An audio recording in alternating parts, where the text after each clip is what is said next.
Vai ter demissão agora no São Paulo, viu? Vocês podem ter certeza que vai ter demissão agora. Isso aqui eu tô garantindo, eu tô cravando pra vocês. O São Paulo, depois de passar por esse vexame histórico, uma coisa assim que não dá, né? Pra nós São Paulinos digerirmos esse tipo de situação, esse 6-0. Muitos, inclusive, estão aí com sua razão, dizendo: o São Paulo acabou. Foi o fim do São Paulo. O São Paulo ontem, ele assim, fecha a tampa do caixão, se enterra e acabou o São Paulo. E esse tipo de postura de algumas pessoas, ela não está errada nesse momento. Sobretudo ontem, depois do catastrófico resultado, onde o São Paulo ele consegue cometer ali uma das maiores vergonhas de sua vida. Passar, né? Não cometer, mas passar por uma das maiores vergonhas de sua vida. Nós temos muitos pontos para discutir, como por exemplo, o Crespo deixou o Rigoni 90 minutos para dar um recado para a diretoria, para dar um choque de realidade, que esse bando de incompetente, esse bando de sujo dessa diretoria, gente suja, gente fuleira dessa diretoria, será que o Crespo quis deixar o Rigoni para dar um recado para eles que tipo, ó, o que vocês contrataram aqui, ó, agora torçam por ele? Será que é isso? Ou o Crespo também tem culpa nesse cartório por trazer o Rigoni? É claro que o Crespo prefere outro tipo de jogador, e é claro que foi a diretoria que trouxe o Rigoni tentando agradar o Crespo, só que fingindo que tá agradando. Trazendo um jogador ali que não tem condição mais. E o que pega hoje, pro vídeo aqui de hoje, mais ainda do que qualquer coisa, essa polêmica fala do Luiz Gustavo. Aquele jogou na cara, isso aqui foi bizarro, e não pelo Luiz Gustavo, tá? É bizarro pelos rivais que estão nos olhando aqui agora. Mas já vou chegar lá. Você que tá olhando no meu olho aqui agora e gosta do nosso tricolor paulista, tem aquela esperança, porque vai ter mudança. Isso aqui é indiscutível, vai ter mudança. Mas você que gosta do nosso tricolor, chega nesse like aí pra dar aquela moral. E se inscreva aqui no canal também, que aí você faz parte comigo dessa família que só cresce. E vamos lutar pelo São Paulo até o fim. E o fim não tá próximo, não. O São Paulo não acabou. O São Paulo ontem parecia que tinha acabado, mas ele não acabou, não. O Crespo, ele tá tentando. O Crespo saiu do jogo com muita raiva dele, mas muita mesmo. Vocês não têm nem noção do quanto me incomodou o trabalho do Crespo ontem. De, por exemplo, tirar o Tapia e entrar com o Tolói no segundo tempo, quando o jogo estava 3-0 pro Fluminense. O Crespo, ele não tá entendendo direito o que é ser do São Paulo. Mas quando ele vem pra coletiva, ele dá uma animada boa, né? Ele fala o quanto ele gosta do São Paulo, o quanto ele tá tentando, o quanto eles não vão largar o osso, que a diretoria prometeu que não teria dinheiro até dezembro. Nós estamos entrando em dezembro, daqui a 2 dias. Aí, depois de dezembro, passou esses 30 e poucos dias aí, a diretoria vai ter um respiro maior e o Crespo acredita plenamente nesse tipo de reformulação. Mas o Crespo ele poderia ter sido enganado pela diretoria, o que é bastante plausível, né? O que é bastante real. É a diretoria ter mentido pro Crespo. Ó, ano que vem vai ter. Aí não tem nada, entregam pro Crespo lá um monte de jogador de subtime, um monte de aposentado, um monte de cara com histórico de lesão absurdo, extraordinário, assim, você fala, não é possível que contrataram esse novo Michael Suel, esse novo Wellington nem aí, mas contratam. A diretoria faz isso. Tá aí o Cédric Soares, que não me deixa mentir, né? A diretoria contrata esse tipo de jogador bichado e aí quando não tem o resultado ela vai e demite o técnico. Então esse tipo de formato, esse modus operandi é muito comum da diretoria de Júlio Casares. É óbvio que é Belmonte, eles se escondem nas sombras deles lá, ficam mamando ali no São Paulo, sabe lá Deus o que eles mamam no São Paulo, se é pra ter poder, sabe lá Deus o que eles querem com tanta incompetência e não largando o osso. Os caras não largam o osso sabendo, olhando, vendo que tá levando o São Paulo pro buraco. Mas ontem aconteceu uma coisa impressionante, uma coisa que é sim um divisor de águas e já começa a rebater, a dar um rebotinho na cara do Júlio Casares. O Luiz Gustavo, monstro sagrado, obrigado Luiz Gustavo, te amo, cara. Amo você hoje, Luiz Gustavo. Acho que o São Paulo não tem que renovar com você. É muito provável que o São Paulo não renove mais depois do que você fez ontem, que foi tacar no ventilador. E fez bem. E obrigado. É um grito de socorro, um grito de desespero que nós, São Paulinos, precisávamos ouvir de uma pessoa de caráter, que é o Luiz Gustavo. Uma pessoa que não precisa do São Paulo pra nada hoje. Hoje, o Luiz Gustavo talvez ele ganhe o menor salário da carreira dele depois que ele ficou famoso. Então o cara é rico, o cara tem tudo que ele precisa, ele não precisa do São Paulo pra nada. Ficar passando vergonha no time do São Paulo não é uma coisa que o Luiz Gustavo precise. E ele poderia sair quietinho, rabinho entre as pernas, renovar o contrato quietinho pro ano que vem, que a diretoria renova. Ele podia ficar com o rabinho no meio das pernas e ir embora e não falar nada. Ele poderia ter tido uma conduta que eu não vou nem culpar. Por exemplo, se fosse o Mike, lateral direito, começando a carreira, não dá pro Mike chegar e falar o que o Luiz Gustavo falou. Agora o Luiz Gustavo, que não tem rabo preso, é um cara de caráter, é um dos caras mais decentes da história do mundo, não é do futebol. Luiz Gustavo é um dos caras mais decentes que o mundo já viu, em qualquer esporte, qualquer modalidade, qualquer lugar. É uma das melhores pessoas do mundo. E aí ele vem e ele ajuda nós, São Paulinos. Ele dá um grito de desespero ali que nós precisávamos ouvir. Tipo assim, tá tudo errado aqui nessa palhaçada. Tem que todo mundo fazer o seu e tentar melhorar. Vamos ter que colocar uns pingos nos is. Ele dá um claro recado pra mim, entendi, Júlio Casares e Belmonte, que sequer foram pro Morumbi. Sequer viajaram pro Maracanã. Morumbi não, Maracanã. Sequer viajaram pro Rio de Janeiro. Eles não foram pro Rio de Janeiro. Eles não estão nem aí pro São Paulo Futebol Clube. Ontem o jogo, pelo elenco do Fluminense, ele seria por si só um jogo dificílimo. O Fluminense endureceu o jogo Palmeiras aqui no Allianz e não ganhou por azar do Fluminense. Quando o Fluminense pega o São Paulo agora, esses caras, Serna, Canóbio, não iam parar de correr. Tava na cara isso aí. Lúcio Acosta. E correram. E nós não estamos aguentando correr mais. Aí o Luiz Gustavo chega e dá na cara dessa diretoria.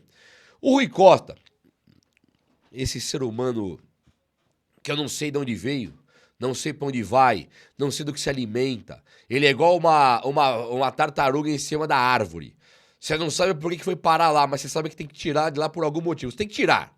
Esse Rui Costa aí, recentemente, tentaram passar o pano e não tratar como escândalo, mas pra mim é escândalo. E ele passou por um escândalo no time de São Paulo, recentemente, que veio uma notícia, uma acusação de que ele queria comprar o Juan Tressoldi a qualquer custo.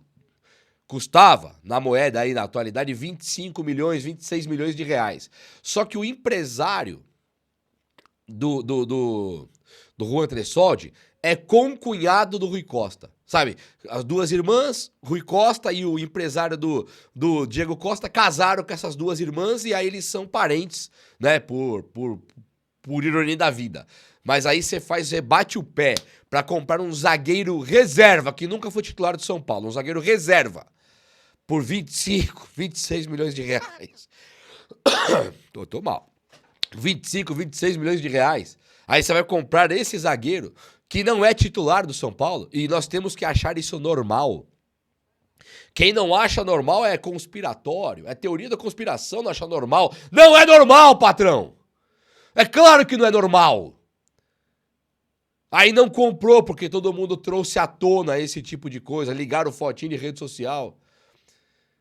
Aí não tem mais dinheiro pra nada. Aí você não tem dinheiro. Você vai comprar o Juan Tressoldi por 26 milhões, mas você não podia trazer o Marcos Leonardo por 12 milhões pra jogar 4 meses a Libertadores. Não pode, não.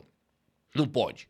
Mas o Juan Tressoldi pra ser reserva pode.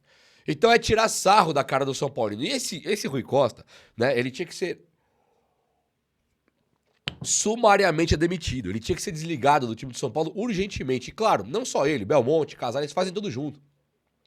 Eu não acredito que o Rui Costa contrataria o Juan Tressoldi sem a canetada tranquila e sorridente do Júlio Casares. Então, pra mim, esses caras eles estão muito abaixo da crítica. Eu não tô aqui insinuando nada.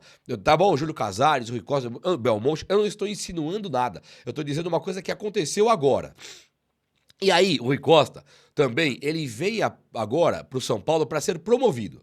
Então o Júlio Casares, talvez desgostoso com o Belmonte, talvez não, ele renova o contrato agora, vai renovar o contrato agora do Rui Costa. O cara tinha uma proposta do Grêmio, ele não foi, porque aqui tá legal pra caramba, né, Rui Costa?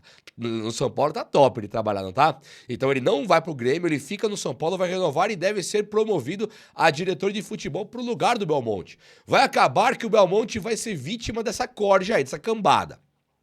Vai acabar que o Belmonte, ele era o bonzinho dessa cambada aí, vocês podem escrever. Eu não conheço o Belmonte, eu nem gosto do Belmonte, mas olhando ao redor, juntando pingos nos is, vai acabar que o Belmonte é o bonzinho dessa história aí. Só que o que pega é que o Luiz Gustavo chegou e jogou na cara desses caras que tinha que trabalhar. Esse Rui Costa, esse hipócrita aí, ele vem minimizar a fala do Luiz Gustavo. Fala, não sei porque ele disse isso, vou chamar ele amanhã cedo pra gente conversar. E eu quero entender o porquê para tentarmos melhorar. Então quer dizer que o Rui Costa ele vai levar o Luiz Gustavo agora pro RH da empresa e discutir o que o cara quis dizer. O que você acha que ele quis dizer, ô hipócrita? O que você acha que ele quis dizer, bacana? Né? Ele quis dizer que vocês são inúteis, que vocês são lixo de diretoria, que são mesmo, que vocês são passivos pra essa draga que o São Paulo virou. Vocês são responsáveis por levar o São Paulo Futebol Clube pro buraco. E quando o Belmonte e Júlio Casares não foram pro jogo no Maracanã, o Rui Costa foi perguntado também e ele passa o pano. Não, os caras estão trabalhando. Se não estão aqui agora, é que estão exercendo seus trabalhos. É claro que tava. Quinta-feira à noite, hoje é sexta, quinta-feira à noite, né? E o Júlio Casares e o Belmonte não estavam no Maracanã porque eles estavam trabalhando pelo São Paulo. Estavam lá no Morumbi, na Barra Funda, trabalhando, assinando o contrato, olhando o jogador para contratar barato pro ano que vem. É claro que sim. Quem é otário pra acreditar nisso? Então, Rui Costa, ó, eu tô com nojo de você agora, igual que eu tava do Casares e Belmonte. Então, assim, você hoje pra mim é parte da corja. Você é parte da cambada. Essa cambada nojenta que tomou o São Paulo. Não só eles, não tiro também, não vou esquecer nunca mais de Leco, de Aidar, eu não vou esquecer. Mas essa cambada de agora aí é nojenta. Então o Luiz Gustavo, por falar, jogar verdades na imprensa, claro que meias verdades, ele não pode falar o que ele pensa e o que ele vê lá dentro, né? Então ele vem num grito de desespero, tipo, me ouçam, eu não posso ser mais claro que isso, mas me ouçam, me ajudem. Esse é o papo do Luiz Gustavo. E eu tô com ele aqui agora, eu tô fazendo o barulho que eu posso. Porque o São Paulo não acabou coisa nenhuma. Mas o Luiz Gustavo deve ser demitido agora. O técnico Hernan Crespo deixou Emiliano Rigoni até o fim do jogo. E ele deve ser demitido agora por essa diretoria. O Crespo hoje, ele tem muitos erros, mas ele tá longe, longe, longe de ser o culpado pela draga que o São Paulo está. O Crespo é um técnico muito gente boa. O Crespo, ele tem uma limitação de repertório, novas táticas, mas também ele tem um time que tá desmantelado. Número histórico de jogadores no departamento médico, sabe? Então o Crespo poderia estar fazendo um trabalho muito melhor se ele estivesse em outro time. Ele tá no São Paulo, onde o jogador, se você não deixa ele correr, igual o Alisson, tudo bem, ele fica lá e perde de 6. Né? Alisson, Ferrarese, Alan Franco, você não pode correr. Fica aí, corre não. Toma 6. Pablo Maia, não precisa correr não. Toma 6. Se você faz o cara correr, ele se machuca. Então a realidade pro Crespo treinar esse time de São Paulo hoje é duríssima. É uma realidade duríssima. Dito isso, eu tô tirando o Crespo aqui da culpa do problema. Quando o São Paulo tiver aí um time com diretoria que esteja preocupado em trabalhar pelo São Paulo e não afastar o jogo o máximo possível, porque não quer participar de um protesto, não quer ouvir xingamento no seu ouvido, então você põe... Só falta eles implantarem o Morumbi zero sem pandemia. A diretoria falar, porta fechada que a torcida não entra mais. É o que tá faltando só. De maneira assim... articulada, de maneira mais ofuscada, assim, pelas notícias, a diretoria já faz isso. Ela coloca o jogo na Vila Belmiro para ganhar um valor que ela ganharia no Morumbi, se não fosse o show, se fosse bilheteria, ela ganharia. Então ela afasta o São Paulo do Morumbi. Quando ela afasta, ela simplesmente deixa o São Paulo longe. Quando tem jogo no Morumbi, brasileiro, depois de uma eliminação de Libertadores, não abaixa o valor do ingresso. Poucas vezes abaixa o valor do ingresso. Então a diretoria, ela quer que a torcida não venha agora. E por que não vir? Porque vão criticar o Júlio Casares. Porque vão xingar o Júlio Casares. Então ele aumenta o valor do ingresso, deixa o mesmo preço caro, para não ter o torcedor no campo xingando ele. Então isso aqui não é um egocêntrico. Isso aqui, se for verdade, esse tipo de coisa, ele é um canalha. Né? Se isso for verdade, ele é um canalha. Se os Morumbi tivesse realmente chance de jogo pro último jogo e ele manteve o jogo na Vila Belmiro, como as notícias colocaram, para não ter o seu nome ali xingado, não ter que participar de um protesto da torcida organizada, ele é um canalha, se isso se confirmar. Eu não sei se confirma, mas assim, é nojento de ver. E agora, notícias também estão sendo colocadas aí, por enquanto rumores, de que grupos dentro do São Paulo de conselheiros estão pedindo votos, tentando articular votos para pedir o impeachment de Casares. O Casares, ele realmente levou o São Paulo pro buraco. E é triste de pensar, né? Porque o São Paulo, se ele de fato vai acabar o ano com 200 milhões a menos de dívida, seria um caminho legal. Só faltaria ter sido mais honesto com a torcida, só faltaria ter feito mais pela torcida, só faltaria ter pego ali o time do São Paulo e ter mudado o departamento médico e preparação física, sabe? Então você daria pro técnico Hernan Crespo os jogadores que tem aí no departamento médico, os caras poderiam estar aqui. Então o trabalho da diretoria, tira 200 milhões da dívida, não perde os jogadores com o departamento médico ali, que tem um time que parece amador, não parece um time de várzea, o cara corre um pouquinho, machuca. Na minha quadra de terça aconteceu isso aí. Você começa com 15, você acaba o jogo com 9. Os caras vão, um puxa a virilha, um puxa a panturrilha, o outro cansou, o outro usou o tornozelo, vai faltando o jogador até acabar. Então o São Paulo tá parecendo isso, nem várzea, é uma peladinha, um rachão de amigos. Sabe, tá nojento de ver. A diretoria poderia ter feito um trabalho muito bom, mas ela optou por levar o São Paulo pro buraco. E a gota d'água pra mim aqui é que vai ter demissão sim, e não vai ser do Rui Costa, do Belmonte e do Casares. Vai ser do Luiz Gustavo, vai ser do Crespo. E isso é bizarro. Isso aqui é nojento de ver as demissões que vocês me cobrem. Vai ter demissão e vai ser do Luiz Gustavo, vai ser muito em breve do técnico Hernan Crespo. Os caras que estão, de fato, lutando para melhorar esse time do São Paulo são os primeiros a ser demitidos do time do São Paulo muito em breve. Pode ter certeza disso aí que eu tô falando que vai acontecer. Demorou? O vídeo de hoje foi esse. Espero que você tenha gostado do vídeo, não da fase do São Paulo. E se você gostou do que eu tô falando aqui, chega nesse like aí pra dar aquela moral. Tamo junto, um abraço, meus amigos. Até a próxima. Valeu!